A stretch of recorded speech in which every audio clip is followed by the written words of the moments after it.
Good morning everyone. मी doctor Vidya Channe E क्लासमध्ये आपणा सर्वांचं स्वागत करते. आजच्या भागामध्ये आपण BCom फोर्थ सेमचं इन्कम टॅक्स अकाउंटिंग सब्जेक्ट आहे, त्यामध्ये इन्कम फ्रॉम अदर सोर्सेस अंतर्गत जे प्रॉब्लेम आहेत ते प्रॉब्लेम बघणार आहोत. मागील भागामध्ये आपण फॉर्मॅट बघितलेलं होतं, त्या प्रोफार्मा बघितलेला होता की इन्कम फ्रॉम अदर सोर्सेस अंतर्गत प्रॉब्लेम कशाप्रकारे कॅल्क्युलेट केल्या जाते किंवा इन्कम कशाप्रकारे कॅल्क्युलेट केल्या जाते. आजचा आपला प्रॉब्लेम अशा प्रकारे आहे. The following income were received by mister Arvind during the financial year 2019-20. Mister अरविंदचं फायनान्शियल इयर म्हणजेच गतवर्ष 2019-20मधील इन्कम खालीलप्रमाणे आहे. त्यांना मिळालेलं इन्कम खालीलप्रमाणे आहे. नंबर 1 आहे director fees ₹6,000. Number 2 income from agriculture land in Nepal ₹40,000. Number 3 interest on post office saving account ₹1,500. Number 4 interest on fixed deposit of SBI ₹1,800. Number 5 winning from lottery in bracket net bracket complete ₹35,000. Number 6 crossword puzzles ₹2,500. And number 7 royalty on book in bracket expenses in this connection ₹4,000 bracket complete ₹20,000. compute his income from other sources. आता हे mister अरविंदचं financial year म्हणजेच गतवर्ष 2019-20मधील त्यांना जे income मिळालेलं आहे ते आहे खालीलप्रमाणे आहे. नंबर 1 दिलेला आहे director fees ₹6,000. Income from agriculture land in Nepal.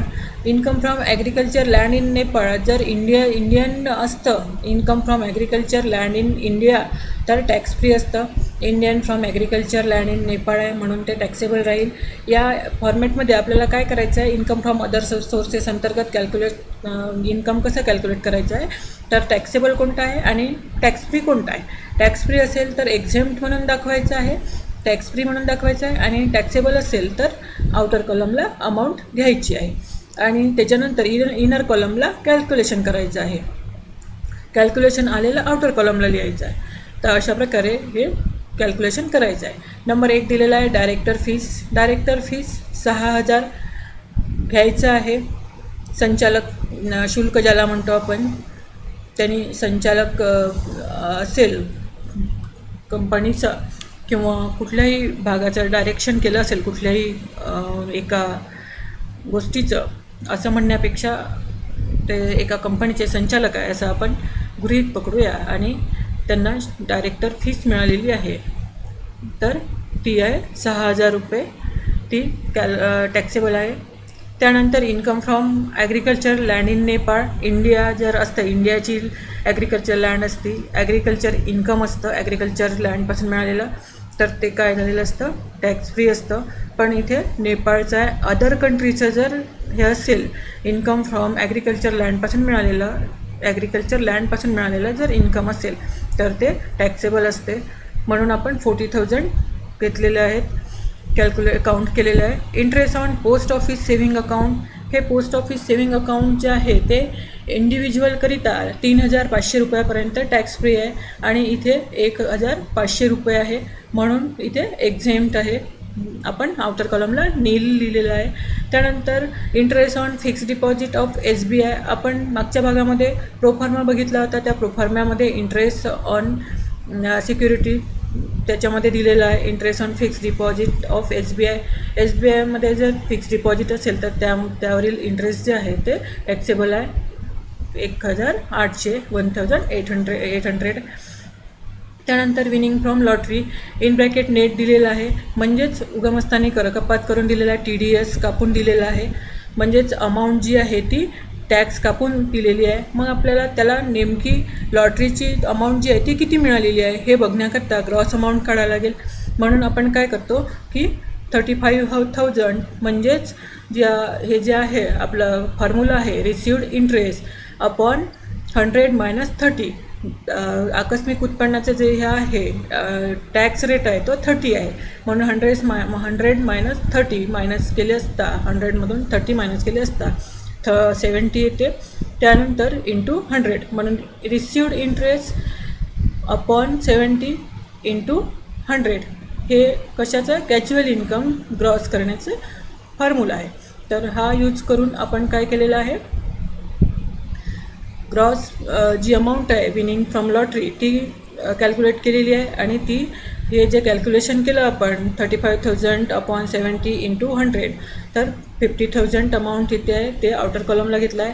Crossword puzzles तुम्हाला आत्ताच मागच्या भागामध्ये मी सांगितलेलं की हॉर्स रेसचे पासून जे इन्कम आहे मिळते ते इन्कम 5,000 रुपयेपर्यंत त्यावर TDS कापल्या जात नाही, म्हणजे उगमस्थानी कर कपात केल्या जात नाही.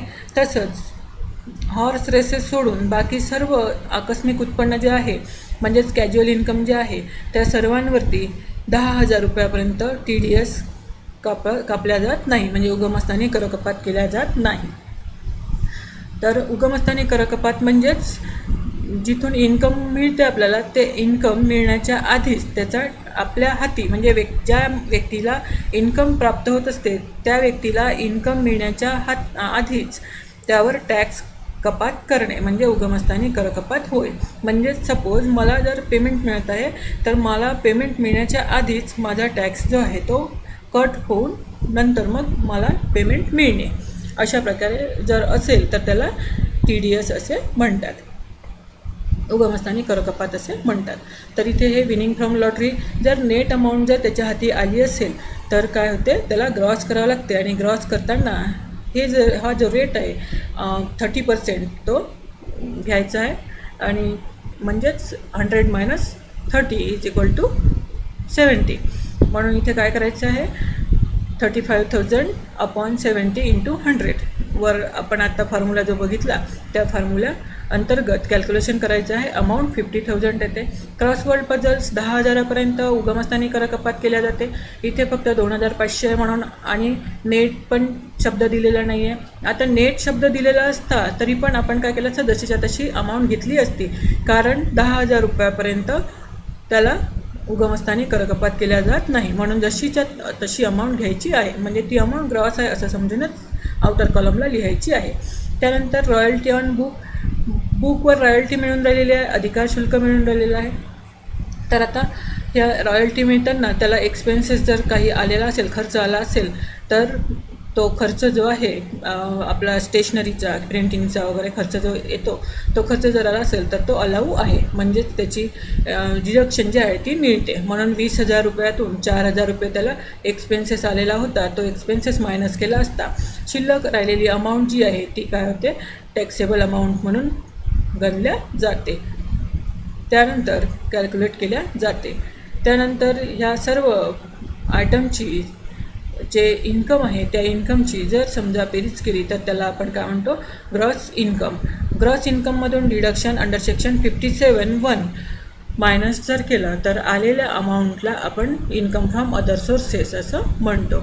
आता इन्कम फ्रॉम अदर सोर्सेस आता याच्या आधी आपण काय केलेलं होतं, इन्कम फ्रॉम हाऊस प्रॉपर्टी बघितलं होतं, त्याचं डिडक्शन कोणतं अंडर सेक्शन कोणतं होतं अंडर सेक्शन 24. आता इथे इन्कम फ्रॉम अदर सोर्सेसमध्ये अंडर सेक्शन 57(1) अंतर्गत डिडक्शन मिळते आहे. मिस्टर अरविंदला कोणतेही प्रकारचे डिडक्शन मिळालेलं नाही म्हणून आपण इथे नील घेतलेलं आहे, म्हणजे डिडक्शन नील आलेली आहे. म्हणून हे जे ग्रॉस इन्कम आहे या ग्रॉस इन्कममधून डिडक्शन मायनस केलं म्हणजेच काहीच डिडक्शन नाही आहे, म्हणून आलेल्या अमाऊंटला इन्कम फ्रॉम अदर सोर्सेस असं म्हटलं जाते. अशा प्रकारे हे प्रॉब्लेम आहे. हे प्रॉब्लेम तुम्हाला परत करून बघायचं आहे, एकदा बघायचं आहे नंतर परत करून बघायचं आहे. आणि जर काही आलं नाही तर आपल्या गुगल क्लासरूमचं कमेंट्स बॉक्स आहे त्यामध्ये तुम्ही कमेंट्स टाकू शकता किंवा यूट्यूबवरही कमेंट्स टाकू शकता. आणि सबस्क्राईब बटनवर क्लिक करायचं आहे, चॅनलला सबस्क्राईब करायचं आहे. बाकी पुढील भागामध्ये